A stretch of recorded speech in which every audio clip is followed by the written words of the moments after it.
क्या आपने कभी सोचा है कि एक इंसान अपनी पूरी पहचान, अपना धर्म, अपना नाम, सब कुछ किसी दूसरे धर्म के भगवान के लिए क्यों छोड़ सकता है? यह कहानी दिल्ली के एक पठान सरदार सैयद इब्राहिम की है। एक ऐसे इंसान की जिसके पास दौलत थी, रुतबा था, लेकिन फिर भी उसकी रूह में एक ऐसी प्यास थी जिसे दुनिया की कोई दौलत बुझा नहीं पा रही थी। आज हम जानेंगे उन घटनाओं के बारे में जिन्होंने सैयद इब्राहिम को हमेशा के लिए महान कृष्ण भक्त कवि रस खान बना दिया। ये वो रस खान है जिनके दोहे आज भी वृंदावन की हवाओं में महसूस किए जा सकते हैं। यह एक ऐसा सफर की दास्तान है जहां प्रेम ने हर दीवार तोड़ दी और एक इंसान को भक्त बना दिया। 16वीं सदी की दिल्ली मुगल सल्तनत की शानो शौकत का दौर था। इस दिल्ली के पास एक अमीर पठान घराने में सैयद इब्राहिम का जन्म हुआ था। एक पठान सरदार के बेटे के तौर पर उन्हें बेहतरीन तालीमात दी गई। कहते हैं कि वो फारसी, अरबी और संस्कृत जैसी कई जबानों के जानकार थे। दिल में बचपन से ही एक शायर छुपा था, लेकिन उनकी दुनिया उस वक्त की दिल्ली की तरह ही थी, सियासत, ताकत और ऐशो आराम से भरी हुई। सैयद इब्राहिम की जिंदगी किसी भी आम अमीरजादों की तरह ही गुजर रही थी। उनके पास किसी भी चीज की कोई कमी नहीं थी, लेकिन महलों की ऊंची दीवारों के पीछे और दिल्ली की भीड़ भाड़ के बीच उनकी आत्मा कुछ और ही खोज रही थी। उन्हें शायद खुद भी अंदाजा नहीं था कि उनकी जिंदगी एक ऐसे मोड़ पर खड़ी है जहां से एक कदम उन्हें पहचान की दुनिया से निकालकर प्रेम की एक ऐसी दुनिया में ले जाएगी जहां ना कोई नाम होता है, ना कोई मजहब, सिर्फ और सिर्फ भक्ति ही होती है। वो एक जज्बाती इंसान थे, लेकिन उनका ये प्रेम अभी दुनियावी था। इस बारे में दो तरह की कहानियां सुनने को मिलती है। कुछ लोग कहते हैं कि उन्हें एक घमंडी स्त्री से इतना गहरा लगाव था कि जब उसने उन्हें प्रेम को ठुकराया तो वह बुरी तरह टूट गए। वहीं दूसरी कथा के मुताबिक वह किसी बनिए के खूबसूरत लड़ पर मोहित थे, लेकिन ये दुनियावी आकर्षण एक बहुत बड़े रूहानी प्रेम की पहली सीढ़ी बनने वाला था। यह एक ऐसी चिंगारी थी जो आगे चलकर एक ऐसी ज्वाला बनी जिसकी रोशनी आज सदियों बाद भी दुनिया देख रही है। कहते हैं कि एक दिन सैयद इब्राहिम कहीं से गुजर रहे थे, तभी उनकी नजर एक तस्वीर पर पड़ी। कुछ कथाओं के अनुसार वे भागवत कथा के पास से गुजर रहे थे, जहां व्यास गद्दी पर श्री कृष्ण के एक बेहद मनमोहक चित्र रखा था। वो एक छोटे से बालक का चित्र था, घुंघराले बाल, आंखों में ऐसी मासूमियत जैसे पूरी कायनात समाई हो, और होठों पर एक ऐसी मुस्कान जिसे देखकर दुनिया का हर दर्द भुलाया जा सकता हो। वो बालक कोई और नहीं, नटवर नागर नंद किशोर भगवान श्री कृष्ण थे। उस एक पल में जैसे सब कुछ ठहर गया। सैयद इब्राहिम के लिए मानो वक्त ही रुक गया हो। वो उस तस्वीर को बस देखते रह गए, जैसे किसी ने उन पर कोई जादू कर दिया हो। ये कौन है? ये कैसा खिंचाव है? उन्होंने अपनी जिंदगी में हजारों खूबसूरत चेहरे देखे थे, लेकिन इस छवि में कुछ ऐसा था जो सीधे उनकी रूह में उतर रहा था। यह कोई जिस्मानी आकर्षण नहीं था, यह एक रूहानी कशिश थी जिसे वो समझ नहीं पा रहे थे। उनके दिल में बस एक ही सवाल गूंज रहा था, यह कौन है? वो बेचैन हो उठे, लोगों से पूछा तो जवाब मिला, यह वृंदावन के राजा कान्हा है। बस यही नाम उनके दिलों और दिमाग पर छा गया। दिल्ली की दौलत, अपनी पहचान, अपना सब कुछ फीका पड़ गया। जिस प्रेम को वो दुनिया में ढूंढ रहे थे, उसकी एक झलक उन्हें उस तस्वीर में मिल गई थी। अब मंजिल साफ थी। वृंदावन उन्हें दिल्ली की गद्दी की ठसक छोड़ दी और एक फकीर की तरह अपने कान्हा को खोजने निकल पड़े।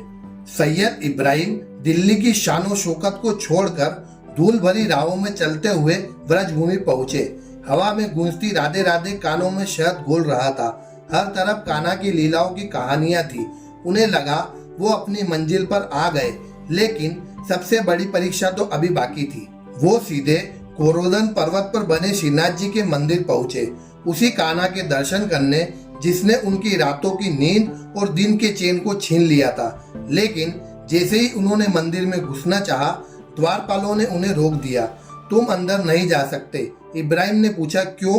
क्योंकि तुम एक मुसलमान हो। यह जवाब एक भाले की तरह उनके सीने में चुभ गया।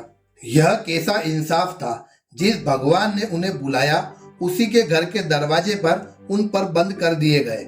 वो इंसान जो अपना मजहब, अपनी पहचान, अपना सब कुछ दांव पर लगाकर आया था, उसे उसके जन्म के आधार पर रोक दिया गया। सैयद इब्राहिम का दिल टूट गया।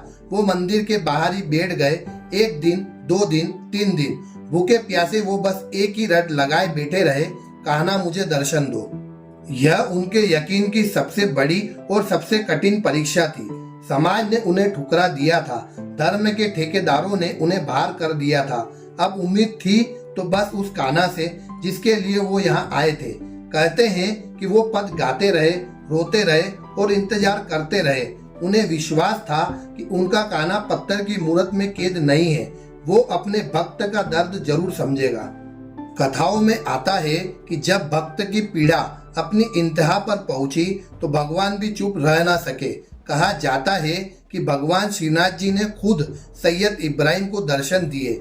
यह कोई साधारण दर्शन नहीं था, यह एक स्वीकृति थी, एक अपनापन था। यह इस बात का सबूत था कि सच्ची भक्ति किसी भी धर्म या मजहब की मोहताज नहीं होती है। भगवान ने उन्हें गले लगाया और उस एक स्पर्श से सैयद इब्राहिम के सारे दुख, सारे सवाल मिटा दिए। इस अद्भुत घटना के बाद उनकी ख्याति पूरे ब्रज में फैल गई। तब महान संत गोस्वामी विठल नाथ जी ने, जो वल्लभाचार्य के पुत्र थे, उनकी भक्ति को पहचाना। उन्होंने सैयद इब्राहिम को वैष्णव धर्म में दीक्षा दी और उन्हें अपना शिष्य बना लिया। उस दिन दिल्ली के पठान सरदार सैयद इब्राहिम की मृत्यु हुई और कृष्ण प्रेम में डूबे एक महान कवि रस खान का जन्म हुआ। रस खान यानी रस का खान, एक ऐसा नाम जो उनकी शायरी के लिए एकदम सही था, क्योंकि उनके सवैये सचमुच भक्ति और प्रेम के रस की खान है। रस खान बनकर उन्होंने अपनी पूरी जिंदगी वृंदावन में ही बिता दी। वो कृष्ण की लीलाओं पर पद लिखते और उन्हें गाते गाते ब्रज की गलियों में घूमते रहते। उनके लिए ब्रज की हर चीज कृष्णमय हो गई थी। यह इच्छा उनकी सबसे प्रदीप सवैया में झलकती है। मानुष हो तो वही रस खानी, बसो ब्रज गोकुल गांव के ग्वालन। जो पशु हो तो कहा बसु मेरो, चरो नित नंद की देनु मझारन। यानी अगर मैं अगले जन्म में इंसान बनूं तो मेरा घर ब्रज के गोकुल गांव के ग्वालों के बीच हो, और अगर मैं पशु बनूं तो मैं नंद बाबा की गायों के साथ चलूं।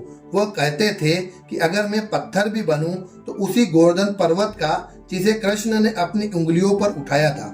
रस खान ने अपनी 2 प्रमुख रचनाएं सुजान रस खान और प्रेम वाटिका के जरिए भक्ति साहित्य को एक ऐसा अनमोल खजाना दिया। उन्होंने सरल ब्रज भाषा में कृष्ण के बाल रूप का इतना सुंदर वर्णन किया कि वो हमेशा के लिए अमर हो गए। वो लिखते हैं, धूरी बरे अति शोभित श्याम जू, तेसी बनी सिर सुंदर चोटी।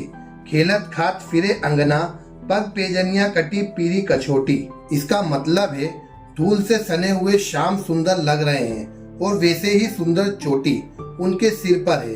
वो आंगन में खेलते खाते घूम रहे हैं, पैरों में पायल और कमर में पीली धोती पहने हैं। रस खान ने प्रेम को ही ईश्वर का रूप माना।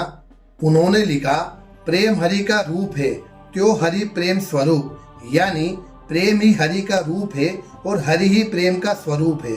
उनकी भक्ति इतनी गहरी थी कि भारतेंदु हरिश्चंद्र जैसे महान विद्वान ने रसखान जैसे भक्तों के लिए कहा था, इन मुसलमान हरिजन पर कोटिन हिंदू वारिये। यानी इन मुसलमान हरि भक्तों पर करोड़ों हिंदुओं को नौछावर किया जा सकता है।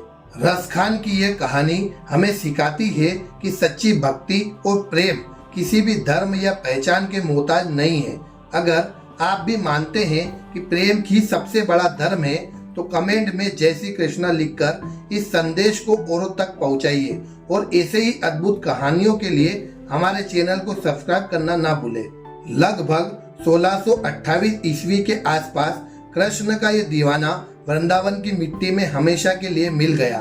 आज भी गोकुल के पास महावन में उनकी समाधि मौजूद है, जो एक पवित्र तीर्थ स्थान बन चुकी है। यह समाधि सिर्फ एक स्मारक नहीं बल्कि इस बात का जिंदा सबूत है कि जब प्रेम अपनी हदों से गुजर जाता है तो वो भक्ति बन जाता है। सैयद इब्राहिम से रसखान बनने का ये सफर यही बताता है कि ईश्वर किसी मंदिर, मस्जिद या मजहब में नहीं बल्कि एक सच्चे भक्त के साफ दिल में बसता है। आइए दोस्तों, आप और हम मिलकर देश से धर्म के नाम पर नफरतों को खत्म करने की एक कोशिश करते हैं। अगर आपको वीडियो पसंद आया हो तो लाइक जरूर करें, चैनल को सब्सक्राइब जरूर करें। फिर मिलते हैं एक नए वीडियो के साथ। जब तक के लिए जय हिंद, जय Bharat, respect Indian army, respect Indian police force.